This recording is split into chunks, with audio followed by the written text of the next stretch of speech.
آج کی دنیا میں انسان اس پہ فخر کرتا ہے کہ میں چاند پہ گیا ہوں. بلندیوں پہ جانا یہ انسان کے لیے بہرحال ایک باعث افتخار ہے. یہ جو چھلانگیں لگاتے ہیں اور اچھلتے ہیں تو اگر کوئی باقیوں کی نسبت تھوڑا سا اونچا اچھل لے تو وہ بھی ناز کرتا ہے کہ میری چھلانگ اونچی ہے، اور جو چھلانگ لمبی لگا لے تو وہ بھی فخر کرتا ہے کہ میری چھلانگ باقیوں کی نسبت سے لمبی ہے. تو یار کوئی اچھل لے، بعد میں ٹانگ چاہے توڑا بیٹھے، لیکن جو اچھل لے لوگوں سے، اچھل کے اوپر چلا جائے، وہ بھی ناز کرتا ہے میں سب سے اوپر اچھلا ہوں. تو پھر انسان کی طبع میں یہ چیز رکھی گئی ہے کہ وہ بلندی کو، چاہے مادی بلندی ہو، چاہے فکری بلندی ہو، چاہے اس کی جو ہے وہ مال و دولت کے اعتبار سے عروج ہو، علم و فہم کے اعتبار سے اس کا عروج ہو، منصب داری کے اعتبار سے اس کی بلندی ہو، اس پر انسان فخر کرتا ہے. تو پھر جو چاند پہ چلے گئے ان کا فخر تو بجا ہے، اور آج بھی وہ اپالو 11 کو انہوں نے سنبھال کے رکھا ہوا ہے ناسا میں. وہاں وہ لوگ جاتے ہیں، تو ہم بھی جب گئے تو ہم نے کہا ہم بھی اسے دیکھیں گے، اور وہاں میلہ لگا ہوا تھا کہ، اور یہ ان کے لیے اعزاز ہے اور ان کے لیے فخر ہے کہ جناب ہم اس کے اوپر بیٹھ کر کے جو ہے وہ چاند کی چھاتی کو روند کے آئے ہیں. تو وہاں انسانیت کا فخر ایک اعتبار سے سارا فخر سے بلند ہوتا ہے کہ انسان نے جو ہے وہ چاند کی چھاتی کو روندا ہے. تو پہلے تو بات میں عرض کیا کہ چاند پہ لوگ جا کے فخر کر رہے ہیں، لیکن یہ چاند میرے حضور کے قدموں میں آیا ہے. چاند پر پہنچ جانا حقیقت صحیح، مان لیا چاند پر پہنچ جانا حقیقت صحیح، چاند قدموں میں لانا بڑی بات ہے. اور دوسری بات پھر میرے اور آپ کے آقا مولا وہاں گئے ہیں جہاں انسانی تخیل کی پرواز بھی نہیں ہے.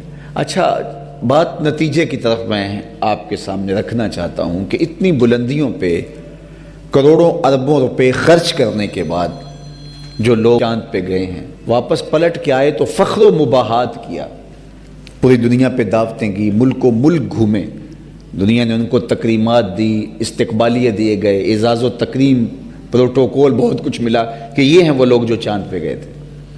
اچھا، بات یہ ہے کہ چاند پہ گئے اور اربوں روپے خرچ کیے تو وہاں جا کے انسانیت کے لیے کیا لائے؟ یہ کسی ملک کا فخر ہو سکتا ہے کہ وہ چاند پہ گئے، فخر تو ہو سکتا ہے. کسی فرد کا فخر ہو سکتا ہے کہ وہ چاند پہ ہو کر کے آیا ہے، لیکن بات یہ ہے کہ نتیجہ کیا ہے؟ وہ چاند پہ اگر گیا ہے، مان لیا اس کو، وہ انسانیت کے لیے کیا لے کر آیا ہے؟ فخر کرنا کہ میں چاند سے ہو کے آیا ہوں، یہ ایک اور بات ہے. ایک درخت پھلوں سے بھرا ہوا ہو اور ایک آدمی پھل اوپر تک چلا جائے واپس خالی دامن ہی آ جائے تو وہ کہے کہ میں درخت سے اوپر سے چڑھ کے آیا ہوں. میاں نیچے لوگ بھوک میں تڑپ رہے ہیں، تم درخت کے اوپر تک گئے ہو اور پھلوں سے شاخیں لدی ہوئی ہیں، تو تم ہمارے لیے کیا لے کر آئے؟ وہ کہتا ہے وہ نہیں لا سکا. چاند پر گئے تو انسانیت کے لیے کیا لے کر آئے؟ تو وہ مٹی ہے تھوڑی سی، وہ جو دکھاتے ہیں کہ جناب یہ چاند کے سینے سے مٹی اٹھا کر کے ہم لائے ہیں. تو مجھے بتائیے کہ زمین پہ مٹی پہلے تھوڑی تھی کہ چاند پہ گئے بھی تو مٹی اٹھا کے لائے. لیکن میرے اور آپ کے آقا و مولا بلندیوں پہ گئے تو امت کی نجات کی ضمانت لے کر آئے، امت کے لیے رب سے ملاقات اور بندگی کا سلیقہ لے کر آئے. 50 نمازوں کی شکل کے اندر یہ تحفہ ہے معراج کا. اللہ اکبر. سورۃ الفاتحہ، اس کو سبع مثانی اس لیے کہتے ہیں. یہ آیتیں 2 مرتبہ نازل ہوئی ہیں. ایک مرتبہ جب حضور گئے تو اس وقت یہ آیتیں لے کر آئے. عرش الہی کے نیچے ایک خزانہ خاص ہے، وہاں سے حضور کو تحفے ملے.